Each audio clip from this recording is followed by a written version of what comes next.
नमस्कार, मैं हूँ मनविंदर। एमबीएन नेटवर्क पे आप सभी लोगों का बहुत स्वागत है। संभल और अडानी से शुरू हुआ घमासान संसद परिसर में धक्का-मुक्की के साथ अभी ठंडा नहीं हुआ है। अभी आप सोच रहे होंगे कि सब शांत हो गया है, ऐसा कुछ नहीं है।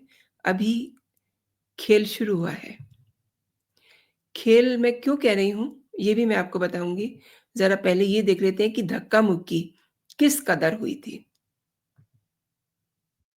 क्या राहुल क्या कर भी है क्या कर रहे हैं आपने मुद्दा करके करते हैं बूढ़े को गिरा कर इतना कौन मुद्दा करके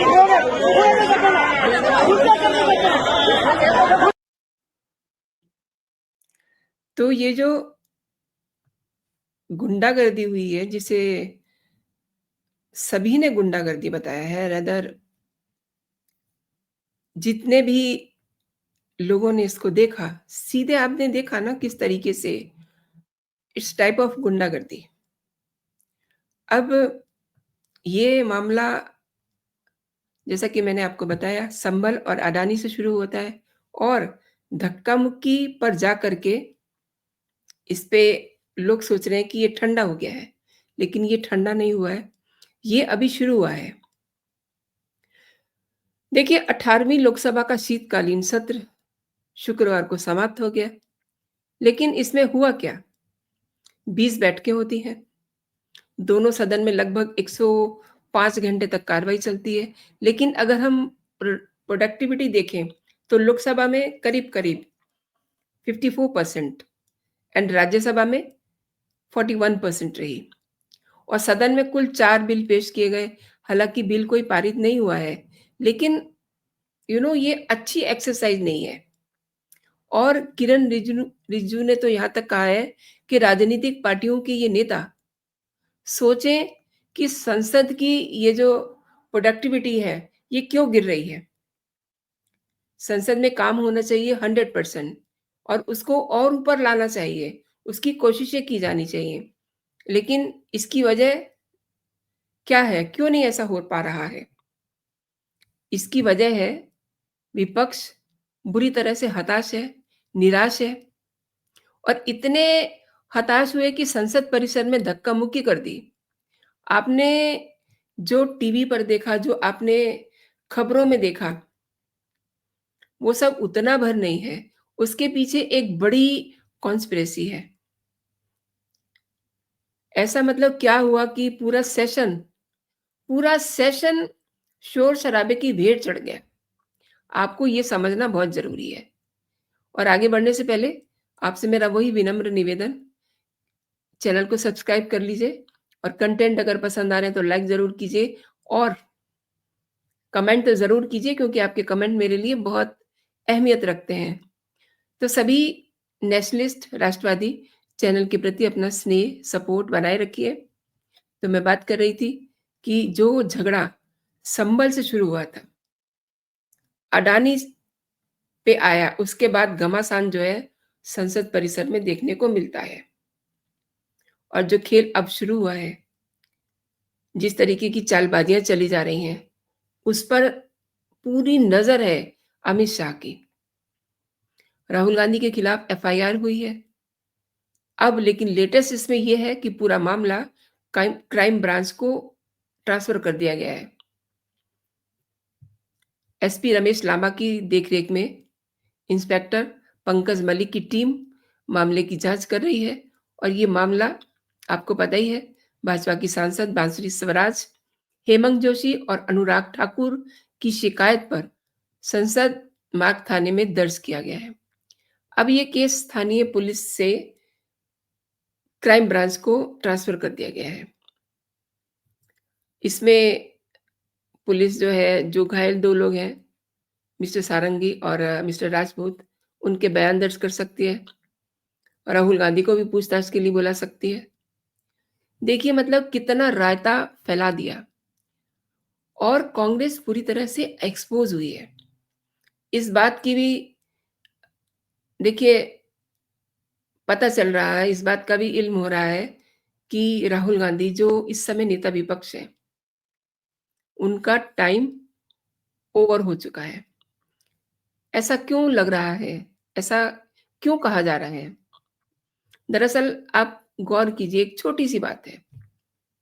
जिस गाड़ी में आप सवार हैं, अगर उसका ड्राइवर नौसिखिया है या कहिए कि उसको ठीक से गाड़ी ड्राइव करनी नहीं आती है, ज़ाहिर-सी बात है, जो सवार हैं उस गाड़ी में, नुकसान तो वो भी उठाएँगे ना, और ये हो गया है। राहुल गांधी ने जो राह पकड़ी है, अदानी-अदानी करके, सेशन को नहीं चलने दिया। बात इतनी आगे बढ़ गई, इतनी आगे बढ़ गई कि इंडी ब्लॉक का जो जो उनके साथी सहयोगी थे, जो घटक दल थे, उनको ये कहना पड़ा कि उन्हें अदानी मुद्दे से कोई मतलब नहीं है। उनके पास अपने क्षेत्र के कई सारे मुद्दे ऐसे हैं, जिनको वो डिस्कस करना चाहते हैं सदन के पटल पे। लेकिन राहुल गांधी तो माने ही नहीं, वो तो अदानी-अदानी चिल्लाते रहे। उसके बाद संविधान, उसके बाद फिर और कुछ नहीं मिला तो फिर अम्बेडकर जी। और जब संविधान पे चर्चा हुई उस दौरान, आपने देखा राहुल गांधी ने क्या कहा, प्रियंका ने क्या क्या कहा, आपने क्या स्मेल किया उसमें? बात संविधान की हो रही थी, लेकिन उसे किस तरफ मोड़ दिया गया। राहुल गांधी क्या कह रहे हैं? मतलब कितनी हास्यास्पद स्थिति है कि वो तपस्या की बात कर रहे हैं, अपने अंदर पावर की बात कर रहे हैं।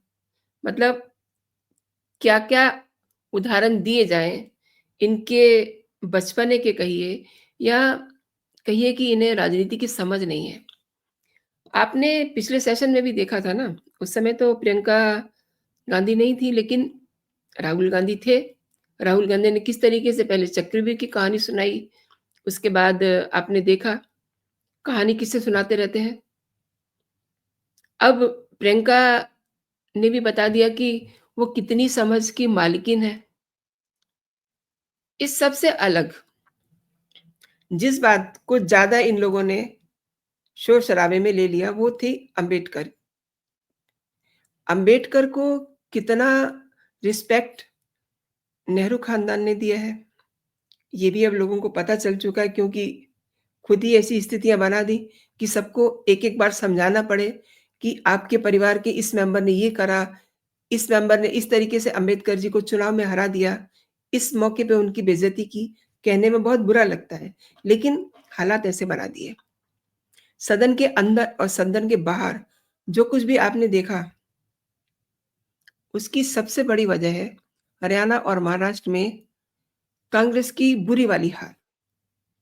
इन राज्यों से कांग्रेस का सफाया हो गया है और अब आगे दिल्ली और बिहार दिखाई दे रहा है। सबसे ज़्यादा सबसे ज़्यादा इनकी टेंशन ये है, ये हताश इसलिए हैं कि हम यहाँ क्या करेंगे? और दूसरा बड़ा कारण बीजेपी ने इन्हें दिखा दिया, बता दिया कि जॉर्ज सोरोस कैसे, कब, किस तारीख में सोनिया और राहुल गांधी को उन्होंने मदद की है। किस-किस तरीके से भारत को तोड़ने के लिए, किस-किस तरीके से उन्होंने इकोसिस्टम का इस्तेमाल किया है। देखिए, अब ये पूरी तरह से ओपन हो चुका है कि सोनिया गांधी और राहुल गांधी अमेरिकी अरबपति जॉर्ज सोरोस और डीप स्टेट के साथ मिल करके भारत विरोधी जो षड्यंत्र हैं, उनको अंजाम देने में लिप्त हैं। अगर आप डॉट से डॉट मिलाएँगे ना, तो आपको बिल्कुल साफ स्पष्ट होता चला जाएगा कि कैसे राहुल गांधी के परिवार से जुड़ी एनजीओ, कांग्रेस के युवराज, ऑब्वियसली युवराज तो एक ही है, राहुल गांधी, और उनके खास सलाहकार विदेशों में भारत विरोध के नाम पर करोड़ों रुपए की फंडिंग ले रहे हैं। डीप स्टेट की करतूतों की कलई भाजपा खोल चुकी है। बाकायदा अपने ट्विटर हैंडल पे सब कुछ ओपन करके रख दिया है। पूरे डिटेल प्रेस कॉन्फ्रेंस में सब कुछ बता चुके हैं। यहाँ तक सोरोस और राहुल गांधी के संबंधों का सवाल है तो सोशल मीडिया पे इसके बहुत सारे आपको प्रमाण मिल जाएँगे। बाकायदा सोनिया गांधी से ये पूछा गया है कि आपके क्या रिश्ते हैं जॉर्ज सोरोस से? इसी तरीके से तो बात की जाती है ना। तो ये सब चीज़ें अब इससे साफ पता चल रहा है कि लोकसभा से लेकर के विधानसभाओं में हार दर हार झेल रही है कांग्रेस, और इनके जो अ, सर्वेसर्वा है राहुल गांधी अपने राजनीतिक स्वार्थ के लिए कितने निचले स्तर पे पहुँच चुके हैं। राहुल अभी तक तो विदेशों में जाकर के यू नो मोदी सरकार की बुराई करते थे, देश को नीचा दिखाते थे। कई ऐसे उदाहरण हैं, किस-किस पे बात की जाए। लेकिन उन पर साफ-साफ देश के साथ गद्दारी करने का आरोप लगा है। ये छोटी बात नहीं है और इस पर देखिए, इस पर कोई स्पष्टीकरण भी नहीं दिया है कांग्रेस की तरफ से। बस अदानी, अदानी और एक मुद्दा मिल गया संविधान का, उसके बाद मुद्दा मिल गया अम्बेडकर का। लेकिन ये भी तो बताइए, ये गद्दारी जो आपको गद्दार कहा गया है, कुछ तो बोलिए इस पे। लेकिन कुछ नहीं। दरअसल प्रधानमंत्री नरेंद्र मोदी का लगातार तीसरी बार सत्ता में आना, राहुल गांधी और उनके पूरे परिवार, उनकी पूरी जो पार्टी है, उसको ये हजम नहीं हो रहा है।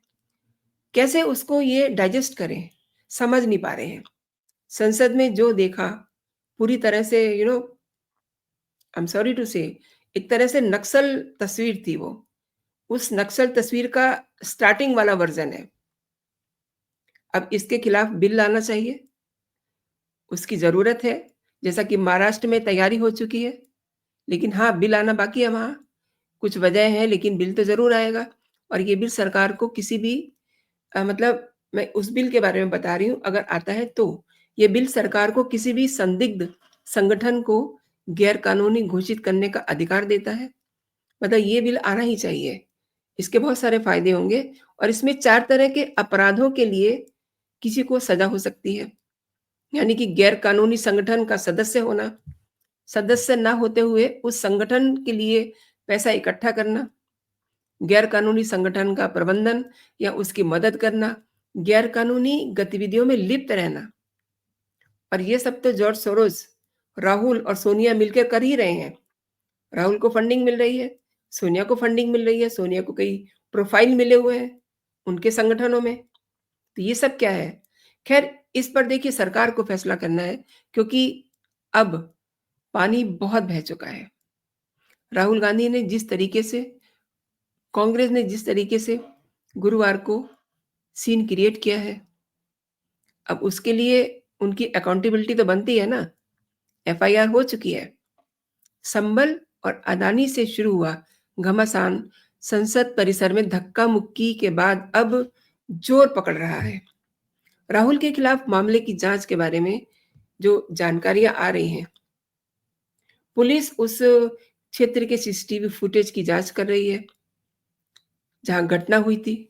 मीडिया हाउसेस से भी उनसे बातचीत करके उनके पास जो सबूत हैं उनको लेने की कोशिश की जा रही है, लाइक वीडियो, और उनसे पूछताछ भी करेंगे कि आप वहाँ मौके पे थे, आपने क्या देखा? और जाँच के दौरान ज़रूरत पड़ती है तो पुलिस क्राइम सीन पर सीन रिक्रिएट भी कर सकती है। ये सब तो होना ही था, लेकिन ऐसा कभी हुआ है क्या? मतलब संसद में, संसद परिसर में क्या कभी कोई क्राइम सीन बना है? अब तो क्राइम सीन रिक्रिएट होने जा रहा है। बहुत ही शर्म की बात है। और भाजपा का ये कहना है कि लोकसभा में नेता प्रतिपक्ष राहुल गांधी ने धक्का-मुक्की की है, जिस वजह से जिस वजह से बुजुर्ग सांसद प्रताप सारंगी चोटिल हुए हैं, चोट लगी है उनको। सारंगी को राम मनोहर लोहिया हॉस्पिटल में भर्ती किया हुआ है। देखिए, अभी तक वो वहीं पर है, उनका इलाज चल रहा है एंड अभी तक वो कंफर्टेबल नहीं है। वो बयान देने के लिए पुलिस को भी अपने आप को प्रिपेयर नहीं कर पा रहे हैं। इतना ज़्यादा उनके साथ धक्का-मुक्की हुई, उनका इतना खून बह गया। दूसरी तरफ राहुल गांधी क्या कह रहे हैं? सॉरी, राहुल गांधी कह रहे हैं कि भाजपा सांसदों ने उन्हें और दूसरे विपक्षी सदस्यों को सदन भवन में जाने से रोका, इसलिए धक्का-मुक्की हुई। अरे मतलब कुछ लॉजिक जो है, कुछ सोच समझ के देना चाहिए ना। अब बहुत सारे सवाल होंगे ना आपके ज़हन में कि राहुल गांधी की नागरिकता का केस चल रहा है, उसका क्या होगा? और राहुल गांधी की सांसदी का क्या होगा? तो देखिए, ये बार-बार जिन अमित शाह जी को घेर रहे थे, उन्हीं से ये कह रहे थे ना कि माफ़ी माँगिए और उन्होंने क्या कहा? उन्होंने तो ऐसा कुछ नहीं कहा जिसके लिए उनको माफ़ी माँगनी चाहिए। अपमान करते रहे और कर रहे हैं। कांग्रेसी। माफी मांगेंगे अमित शाह। क्यों भाई क्यों? और अब गेंद जो है वो अमित शाह के पाले में है। सब कुछ उन्हें डिसाइड करना है, इनकी नागरिकता रहे या ना रहे, ये आज़ाद रहें या ना रहें, सब कुछ अमित शाह के हाथ में है कि आगे राहुल गांधी का भविष्य क्या होता है। तो अभी के लिए दोस्तों इतना ही। आप अपना और अपनों का बहुत सारा ख्याल रखिए, खुश रहिए, स्वस्थ रहिए। जय हिंद, जय भारत।